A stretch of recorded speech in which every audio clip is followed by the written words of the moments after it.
আসসালামু আলাইকুম। আমার হাতে যে ফোনটি দেখতে পাচ্ছেন এটা হচ্ছে রেডমি 9।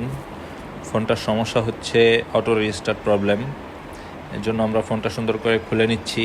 খোলার পরে আমরা এটা হচ্ছে 4GP এর পাশে একটি থার্মিস্টর থাকে, সেটা জাস্ট রিমুভ করে দিলে আমাদের প্রবলেমটা সলভ হয়ে যাবে। সুতরাং আপনারা দেখতে পাচ্ছেন আমি স্টেনসিলটা সুন্দর করে কেটে নিচ্ছি, যেই সাইডে আমাদের সেই থার্মিস্টরটা থাকে, এবং সেই থার্মিস্টরটা আমরা রিমুভ করে দিলেই প্রবলেমটা সলভ হয়ে যাবে। আমি টিনটা কেটে নিলাম। এখন দেখতে পাচ্ছেন আমি সুন্দর করে আয়রন দিয়ে থার্মিস্টরটাকে উঠিয়ে নিচ্ছি। থার্মিস্টরটা রিমুভ করার পরে আমি চেক করতেছি আমার প্রবলেমটা সলভ হয়েছে কিনা, কাজটা কমপ্লিট হয়েছে কিনা। আপনারা দেখতে পাচ্ছেন আমার ফোনটা অন হয়ে গেছে, তার মানে আমার প্রবলেমটা সলভ হয়ে গেছে। এই থার্মিস্টরটা আপনারা রিমুভ করে দিলেই আপনাদের কাজটা কমপ্লিট হয়ে যাবে। সুতরাং আশা করছি আপনারা আমার ভিডিওটাকে যদি ভালো লাগে অবশ্যই একটু লাইক করে দিবেন। ধন্যবাদ।